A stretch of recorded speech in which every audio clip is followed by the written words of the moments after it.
Abortion Memorial is a National Remembrance Day coming up on Saturday. We'll give you that website as well. Janet Morana, my co-host on the Catholic View for Women on EWTN, also the executive director of Priest or Life, the co-founder of Silent No More. You also see her on EWTN on Defending Life. Wow, what a busy, busy week. And I was just chatting with Father Frank this morning in the first hour of the program, JM, about the pictures that I saw of you sitting behind Jill as she was testifying. Jill was on with us Tuesday morning, Jill Stanek from the Susan B. Anthony list before the hearing began. Good morning. Thanks for joining us. So what's the latest? How did things go, do you think, this week so far? Well, first of all, Teresa, I got to go to about 5 offices of freshman Democrats, to basically challenge them. Why won't you just sign the discharge petition? Now, I don't know how much you've explained to the listeners what's going on with this Born Alive bill. First of all, people keep asking me, why? I thought we did this back under Bush. And yeah, well, the first bill, basically all it did was, which was a good thing, it defined the unborn child of needing protection, basically. But what this bill does, because right now, if a baby is born alive during an abortion, these abortionists let those babies die, all right? They don't treat them. And so what this bill is saying, if a baby is born alive during an abortion procedure, you must treat that patient. They must be rushed right to the nearest NICU for care, and so this was huge. And so we had close to 50 people, part of our team, visiting freshman Democrats and basically posing the question. We want you to sign. We're representing thousands and thousands of constituents because, as you know, Teresa, we have these people on our list here at Priest for Life in all these states. And your people are telling you, sign the discharge petition. And I was at the new Staten Island representative where I used to live. He's a freshman Democrat. And so, of course, I didn't get to meet him. I met with his staffer. And the staffer goes, well, I'm from Staten Island, too. I says, well, good. I said, now you can tell your member that unless he signs a discharge petition, we're going to do everything possible to make sure he doesn't get reelected in 2020. I said, because guess what? I know he's going to vote the bill down. But why won't he go on the record? Why won't he let that bill come to the floor for discussion and vote? And I said, this is not about abortion. This is infanticide. If a puppy was born like that and having difficulty, you'd be rushing to the aid of that little puppy to help it thrive and live. And you're going to take a baby and just throw it in a soiled bucket? Or there was someone who testified at the hearing, Teresa. It was so horrible. Tears. Because they talked about one baby born alive in an abortion mill. And you know what they did, Teresa? They took that baby, gasping, and shoved it into a biohazard bed and sealed it. Is this crazy? Is this insanity? Well, this is what I was talking about with Father Frank this morning, and he really explained it beautifully. And I want you to pick up on this because I know you know it just as well as he does. It just seems to be common sense. A baby survives something like this. And why would anybody be against helping this child? That's right. Because the choice trumps everything. So therefore, once a woman decides, as how Father explained it, that she's going to have an abortion, and even if those abortion methods fail, you can't acknowledge the child ever. You have to give preference because the woman didn't want the baby to begin with. But something, so Teresa, they don't even look at that child as anything but still a blob of cells, even though it's a human being. But here's the fact. The fact is that woman can still get off that abortionist's table and walk out of the clinic and have no claim to that child. Because we do have laws in this country, as you know, in every state where you can bring that child, you can bring a baby, a newborn, or even a few months old or whatever, to either a safe place. Safe haven laws is what they're called. You can bring it to the emergency room, you can bring it to the fire stations, and it's called safe haven. No questions asked, you just abandon the child.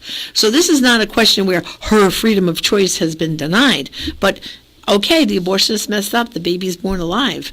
You have to give that baby care, is what this bill is about. It's not infringing on her right. She chose to have nothing to do with this child, so good. Get up off the table and go home and get dressed. Thank you very much.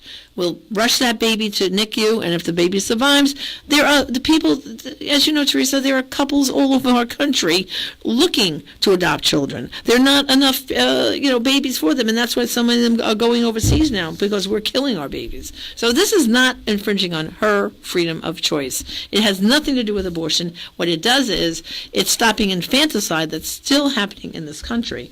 And, as you know, Melissa Oden's website, she has over 280 survivors of abortion who are now adults who are speaking out.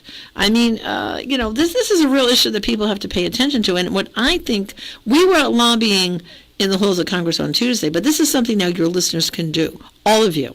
If you have a Democratic congressperson in your district, I want you to call their office, not in Washington, in the district office, because then they really know it's one of our constituents. And I want you to tell them you want them to sign the discharge petition just so that this bill can come out of committee and come to the floor for a vote and discussion. If they are so in love with infanticide and they don't want to see these babies protected, then let them go on the record for it, Teresa. That's right? They won't do it, though, because then they have to admit exactly what the governor of Virginia did, and they know the pushback. My prayer is that the fact that they can't talk about this and they won't go public with it, that they want to keep it hush-hush, the media are in on it, and they're not reporting it. I mean, this whole thing with the whole pro-abortion agenda. I'm praying that works on their heart, because if they can't publicly come out and say, hey, I'm sorry, but we just think that choice is choice, and this is the most important thing, and then the baby lives, that's the baby's problem, not ours. We're not going to be paying to keep this baby alive. If this is so important and this is so crucial, then be honest about it. That's right. Right? And Teresa, in February of 2019, there was a poll taken by McLaughlin and Associates that shows 77% of the public are supporting legislation to protect children born alive after a failed abortion. Okay, 77% of Americans say, yeah, once the baby's born, yes. Baby's alive, help the baby. I mean, so we know that the numbers are on our side, and yet they're ignoring it. And to show you the extent they're ignoring it, first of all, the hearing that was held on Tuesday, it was not an official House hearing. Okay, which would have been in a big, huge room, all right, with tons of people in there and all that. Nancy Pelosi would not grant the Republicans a room for this hearing. So they had to go to the Capitol Visitor Center in the sub-basement to a very small room that was packed. There were over 35 members of Congress there testifying. And then, of course, there was Jill Stanek and some others there testifying. And the room was standing room only, packed. People are listening because they couldn't get into the room. I mean, what's the matter, Nancy? You couldn't even give them a decent meeting room? This, like you're just saying, they don't want it discussed. They want this to go away. And that's why we, our EWTN family here, listeners, we will not let this go away, brothers and sisters. You have got to make those phone calls. And if you live near the district office, then show up in person and tell them, stop petition, and let's have a public discussion about this bill. Let's make it public, because that's what they don't want to have happen. Yeah, they treat us like we're second-class citizens, so go to the basement, go hide and huddle in this room, because you don't deserve an area discussion. I'll tell you, I was very privileged to go, of course, with some of the ladies from Silent No More on my visits on Tuesday. I had Nancy Tanner-Givens with me, Andrea Pearson, and Missy Smith. And EWTN, actually, Nightly News, Jason covered it. And I know there was a clip, if no one saw it. I think it's up on the EWTN news site of us going in and out of the offices, and then they interviewed us.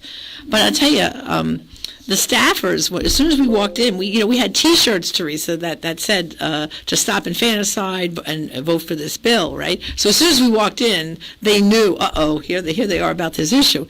Their eyes were downcast. It's like, and finally I said, could you please look at me when we talk? Like, can we have some eye contact here? It's like, It's almost like they're embarrassed and ashamed. Well, then let's discuss it openly, but they don't want to, so, and by the way, in walking through the halls of Congress, I also saw that lovely congresswoman from Minnesota. Her office was right by Max Rose's office, who was on my list to visit. He's actually a Staten Island freshman Democrat. And I don't know if anyone's seen them, but they have these little sticky notes now that she has people leave her all over the wall outside her office. It looks like a kindergarten classroom, and of course OAC does the same thing. I mean, this shows you like this immaturity or this nonsense that's going on in the halls of Congress. It's very sad, Teresa, I'm telling you. So do you think that the word is getting out there? I mean, with Mayor Buttigieg from Indiana, with him saying that a baby isn't, a person until, you take your first breath. Take your first breath, right. Right. And that nonsense, and his brother-in-law, who's a pastor, pushing back and saying he's perverting Scripture. These extreme, out of touch with reality, and where most Americans are, even Americans who claim to be pro-choice, are not pushing for abortion through 9 months of pregnancy or infanticide. The majority of the surveys show that. Do you think the word is starting to get out, even though they're still trying to suppress a lot of this?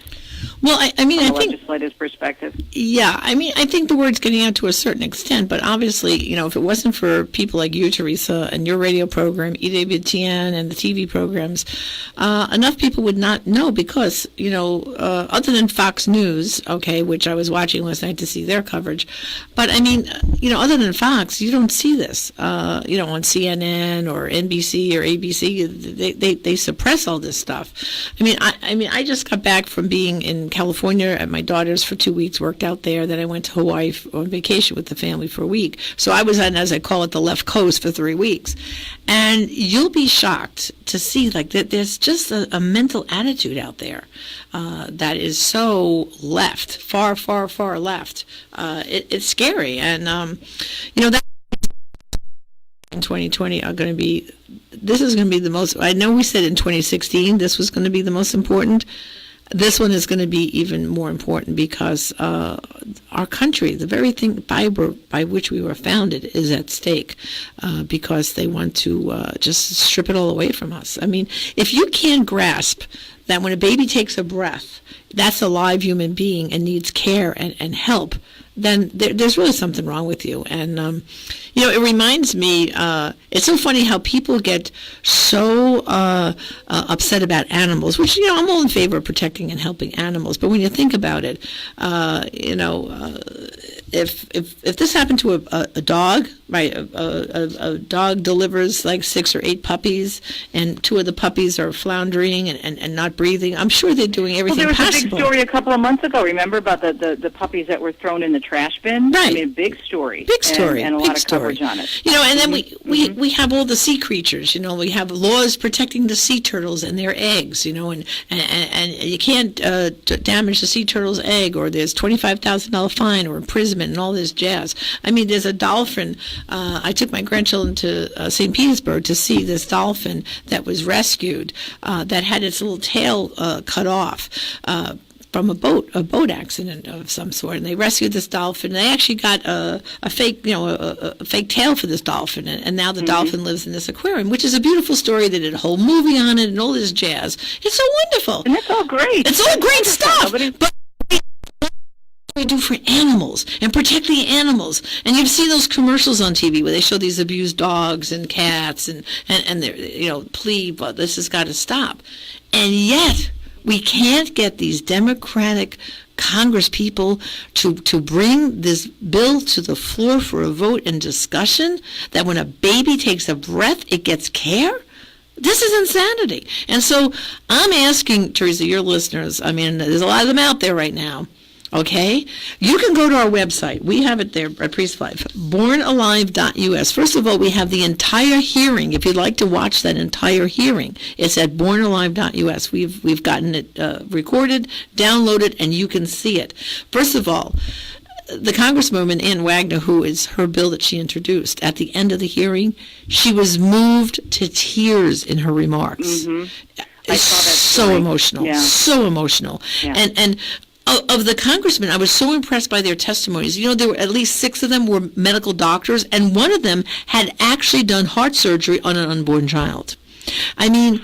It was. You need to watch this coverage. Bornalive.us. Please go there. Watch the whole hearing. It lasted for about an hour and a half. It's worth every second to hear these stories, to hear what happened. The testimonies of the doctor was former Planned Parenthood doctor, and what she had to say. You've got to watch it, but then you got to act and demand to sign that discharge petition. What's the link again? Bornalive.us. Bornalive.us. Bornalive.us. All right, we'll be right back on a Thursday morning. Stay tuned.